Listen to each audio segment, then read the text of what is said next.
الإنسان علمه البيان صدق الله العظيم ونحن على ذلك من الشاهدين والشاكرين والحمد لله رب العالمين۔ سورہ رحمان قرآن پاک کی وہ صورت ہے جس میں اللہ تعالیٰ نے سب سے زیادہ نعمتوں کا تذکرہ کیا ہے۔ اس صورت پاک کے اندر اللہ تعالیٰ نے دنیاوی نعمتوں کا بھی تذکرہ کیا ہے اور اخروی نعمتوں کا بھی تذکرہ کیا ہے۔ دنیا میں انسان کو کیا کیا نعمتیں عطا ہوں گی اور موت کے بعد انسان کو کیا کیا نعمتیں عطا ہوں گی، ان کا تذکرہ کیا ہے۔ اسی لیے بار بار اس صورت کے اندر ایک آیت آئی ہے، فَبِأَيِّ آلَاءِ رَبِّكُمَا تُكَذِّبَانِ، تم اپنے رب کی کون کون سی نعمت کو جھٹلاؤ گے۔ اللہ تعالیٰ نے احساس دلایا ہے تاکہ انسان پر اللہ تعالیٰ کی طرف سے جو سب سے زیادہ کرم فرمائی ہے اور بڑی بڑی نعمتیں اللہ تعالیٰ نے انسان کو عطا کی ہیں، ان کا احساس اس صورت کے اندر دلایا ہے۔ صورت کی ابتدا اللہ تعالیٰ فرماتے ہیں الرحمن، بہت زیادہ رحم کرنے والا۔ اس رحم کرنے والے کا سب سے بڑا کرم کیا ہے، سب سے عظیم نعمت انسانوں کو کیا عطا کی ہے؟ قرآن پاک کہتا ہے علم القرآن۔ انسانوں پر سب سے بڑا رحم اللہ تعالیٰ نے یہ کیا ہے کہ اس کو قرآن جیسی نعمت عطا کی۔ اس کے بعد اللہ تعالیٰ نے فرمایا خلق الانسان، انسان کو پیدا کیا۔ مفسرین نے ایک اہم نقطہ یہاں لکھا ہے کہ حالانکہ انسان کی پیدائش پہلے ہوتی ہے اور اس کے بعد اس کو قرآن کی نعمت ملتی ہے، یعنی قرآن کو حاصل کرنا، اس کو حفظ کرنا، اس کو سیکھنا، یہ انسان کی پیدائش کے بعد ہوتا ہے۔ لیکن اللہ تعالیٰ نے یہاں ترتیب کچھ اور انداز سے بیان کی، الرحمن علم القرآن خلق الانسان۔ رحمان وہ ہے جس نے قرآن کو انسان کو عطا کیا، قرآن جیسی نعمت سکھائی۔ خلق الانسان، اس قرآن کی نعمت کے بعد تخلیق انسان کو بیان کیا۔ گویا کی تخلیق انسان پر قرآن پاک کی تعلیم کو مقدم کرنا، یہ اس کی عظمت اور اس کی حیثیت اور اس کے مقام کو ظاہر کرنے کے لیے کہ انسانوں کے لیے سب سے بڑی نعمت دنیا کے اندر قرآن ہے۔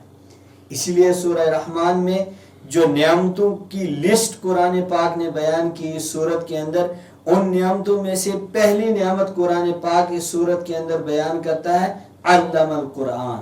اللہ تعالیٰ نے انسانوں کو نعمتیں عطا کی، ان نعمتوں میں سے سب سے پہلی نعمت، سب سے بڑی نعمت، سب سے عظیم نعمت اور دنیا اور آخرت میں کامیابی کے ذریعے والی نعمت وہ ہے قرآن پاک۔ تو اس سے اس کی عظمت کا پتہ چلتا ہے۔ اس کے بعد دنیاوی ساری نعمتیں بیان کی، اس کے بعد اخروی نعمتیں بیان کی۔ ساری نعمتوں کا تذکرہ آج میں صرف یہ نعمت بتاؤں گا کہ قرآن پاک کتنی بڑی نعمت ہے۔ سورہ حشر میں اللہ تعالیٰ فرماتے ہیں اس قرآن پاک کا اثر کیا ہے، لو انزلنا هذا القرآن على جبل لرأيته خاشعا متصدعا من خشیت اللہ۔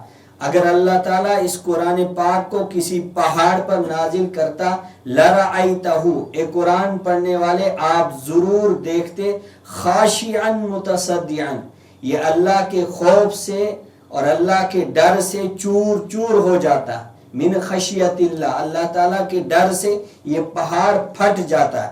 تو اس قرآن پاک کی اس آیت سے پتہ چلا کہ قرآن پاک کا اثر ایسا ہے، اگر کسی پہاڑ کو شعور دیتا اللہ تعالیٰ، اس کو عقل اور دماغ دیتا اور اس کے بعد قرآن پاک کو اس پر نازل کیا جاتا، تو اس قرآن پاک کے اثرات کی وجہ سے اس پہاڑ کا چور چور ہو جاتا، وہ ریت کے ذرات کی طرح ہو جاتا ہے۔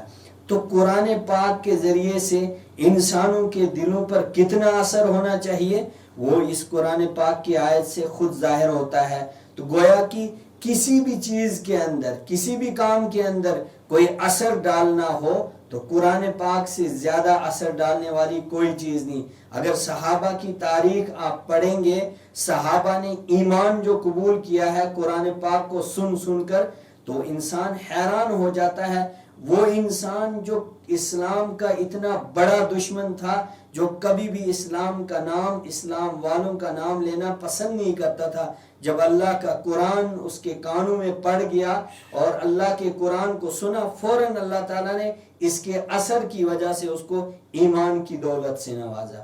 گویا کہ ہماری زندگی کے اندر کسی طرح کے بھی اثرات کو پیدا کرنا ہو، بچوں کے اندر دینی صلاحیت، بچوں کے اندر ادب والی صلاحیت، بچوں کے اندر اخلاق والی صلاحیت، بچوں کے اندر صراط مستقیم والی صلاحیت کو اگر پیدا کرنا ہو، وہ محض قرآن پاک سے پیدا ہوگی۔ اور دنیا کی کتنی بھی تربیت گاہیں آپ دیکھیں گے، وہاں محرومیت کے سوا یا تھوڑے بات اثرات کے سوا اور کچھ حاصل نہیں ہوتا ہے۔ تیسری چیز قرآن پاک کی کہ اس نعمت کو ملنے کے بعد اس نعمت کی ناقدری کرنے کے بارے میں بھی قرآن پاک نے بہت سخت انداز اپنایا ہے۔ سورہ ہجر میں آپ جائیں گے، وہاں اللہ تعالیٰ فرماتے ہیں وَلَقَدْ آتَيْنَاكَ سَبْعًا مِّنَ الْمَثَانِي وَالْقُرْآنِ الْعَظِيمِ، ہم نے آپ کو ایک بار بار پڑھے جانے والی ایک سورت عطا کی، سبع مثانی۔ مفسرین نے لکھا ہے کہ اس سورت سے مراد سورہ فاتحہ ہے، اس کو بار بار ہر نماز کے اندر ہم دہراتے ہیں۔ سورہ فاتحہ کا نام اسی لیے مفسرین نے بیان کیا، اس کی چند نام ہیں، ایک نام اس کا سورہ شفا بھی ہے، اس کو بار بار انسان دہراتا ہے۔ ایک تو یہ عطا کی والقرآن العظیم، اور پورا قرآن عظیم جو انسانوں کو عطا کیا۔ اللہ تعالیٰ فرماتے ہیں یہ میں نے عطا کر دی یہ نعمت، اس نعمت کے ملنے کے بعد فَلَا تَمُدَّنَّ عَيْنَيْكَ إِلَى مَا مَتَّعْنَا بِهِ أَزْوَاجًا مِّنْهُمْ، اب دنیا کی کسی بھی نعمت پر اس نعمت کے ملنے کے بعد انسان کی آنکھ اٹھ کر نہیں دیکھنی چاہیے۔ یعنی جس کو قرآن جیسی دولت مل گئی اور اس قرآن کے ملنے کے بعد وہ سوچے گا میرے پاس مکان نہیں ہے، میرے پاس گاڑیاں نہیں ہے، میرے پاس پیسہ نہیں ہے، بس صرف ایک قرآن ہے، یہ اللہ کے قرآن کی ناقدری ہے۔ قرآن پاک کہتا ہے کہ جب آپ کو قرآن مل گیا، آپ یہ سمجھ لو کہ دنیا کی سب سے بڑی نعمت اللہ تعالیٰ نے آپ کو عطا کر دی۔ اس سے بڑی نعمت آپ کو کیا دے گا اللہ تعالیٰ؟ اللہ کے حبیب نے فرمایا مَن یُرِدِ اللَّهُ بِهِ خَيْرًا يُفَقِّهُ فِي الدِّینِ، اللہ جس کے ساتھ اچھا معاملہ کرنا چاہتا ہے، اللہ جس کے ساتھ خیر کا معاملہ کرنا چاہتا ہے، اللہ تعالیٰ اس کو دین جیسی نعمت عطا کرتے ہیں۔ پتہ چلا کہ اس سے بڑی کوئی نعمت نہیں ہے۔ اگر اس نعمت کے ملنے کے بعد کسی نے دوسری نعمت کو زیادہ عظیم سمجھا تو قرآن پاک کہتا ہے لَإِن شَكَرْتُمْ لَأَزِيدَنَّكُمْ، میری نعمت کی قدردانی سے اور زیادہ نعمتیں دوں گا، وَلَئِن كَفَرْتُمْ إِنَّ عَذَابِي لَشَدِيدٌ، اگر ناقدری کی تو میرا عذاب بھی بہت سخت ہے۔ میری نعمتوں کی ناقدری کرتے رہو گے، ایک وقت آئے گا اور اس وقت تمہیں ان نعمتوں کی ناقدری کی سزا بھگتنی پڑے گی۔ چوتھی چیز اس میں اہم کیا ہے؟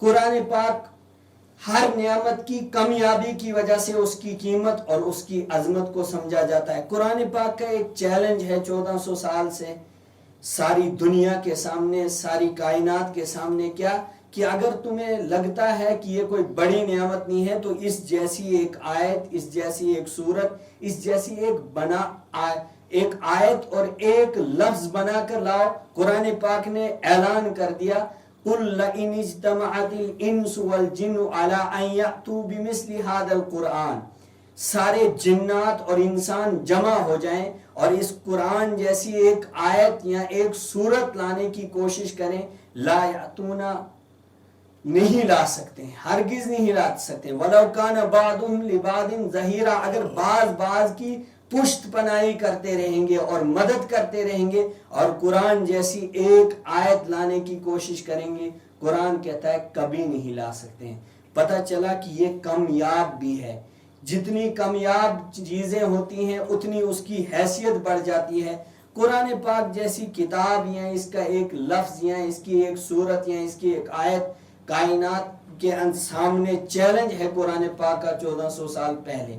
اور اسی طرح اس کی حفاظت کی ذمہ داری خود قرآن پاک کہتا ہے کہ اللہ تعالیٰ نے اِنَّا نَحْنُ نَزَّلْنَا الذِّكْرَ وَإِنَّا لَهُ لَحَافِظُونَ، ہم نے اس قرآن پاک کو آسمان سے نازل کیا اور قیامت کی صبح تک اس کی حفاظت ہم خود کر رہے ہیں. اللہ تعالیٰ خود گارنٹی دے رہا ہے کہ میں اس کی حفاظت خود کر رہا ہوں. اور قیامت کی صبح تک صرف یہ ایک کتاب پوری کائنات کے اندر جس کے کسی بھی لفظ کے اندر تبدیلی نہیں ہو سکتی ہے. ساری دنیا نے کوشش کی، اور اگر آپ اس سے پہلے والی دنیاوی تاریخ بھی پڑھیں گے اور ہندوستان کی بلکہ ساری دنیا کی جو تاریخ ہے، تاریخ فرشتہ ہے کہ ہندوستان کی، اگر اس تاریخ کو بھی آپ پڑھیں گے تو ہر انسان نے جو باطل پرست ہے، جو اسلام کا دشمن ہے، ہر ایک نے کوشش کی ہے. بڑی بڑی سپر پاوروں نے کوشش کی ہے کہ اس قرآن کے اندر کچھ تبدیلی لائیں، بلکہ مختلف ناموں سے قرآن پاک چھپائے گئے. الفرقان نام سے قرآن امریکہ کے اندر چھپایا گیا، جس کے اندر بہت ساری آیات کو نکالا گیا. کہتے ہیں جس وقت وہ مارکیٹ کے اندر یہ قرآن الفرقان کے نام سے آیا، فوراً پہلی ہی چھپائی سے بہت سارے لوگوں کو پتا چلا کہ یہ اصل قرآن نہیں ہے، اس کے اندر تو بہت ساری آیات کو نکالا گیا.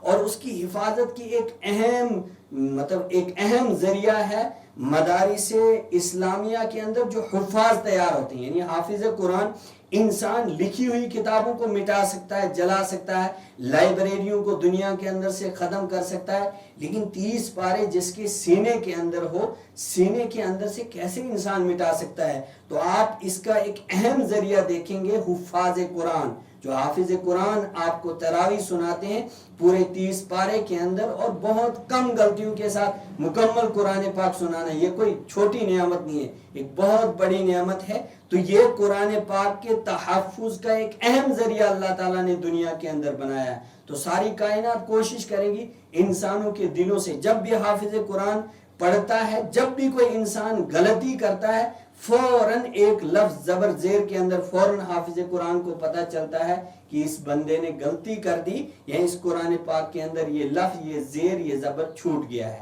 تو یہ قرآن پاک کے ایک نرالا اور انوکھا اور عجیب اور انسانوں کے ذہنوں اور دماغوں کو دنگ کرنے والی کچھ باتیں ہیں. اس کے باوجود اگر ہم اس کے ساتھ اپنا تعلق اپنے بچوں کو قرآن پاک نہ سکھائیں تو مجھے نہیں لگتا ہے ہم دنیا اور آخرت دونوں جگہ کامیاب نہیں ہو سکتے.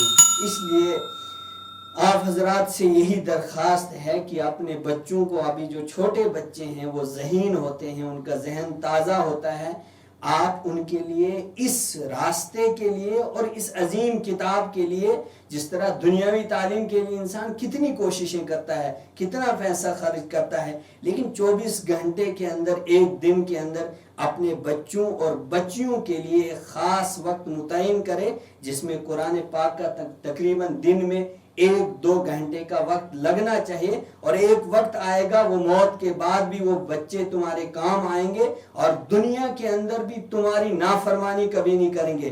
والدین کی نافرمانی، بڑوں کی نافرمانی اور سرکشی کے دہانے سے گزر جانا یہ تبھی ہوتا ہے جب قرآن پاک جیسی کتاب کی تعلیم کسی کو حاصل نہیں ہوتی ہے.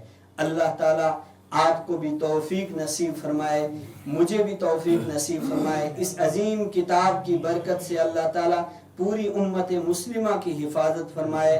اللہ تعالیٰ ان مرحومین کی بھی مغفرت فرمائے جو دنیا سے جا چکے ہیں. اللہ تعالیٰ جو زندہ ہیں ان کو ہدایت پر قائم رکھے. موت کا وقت اللہ تعالیٰ ہم سب کے لیے آسان فرمائے.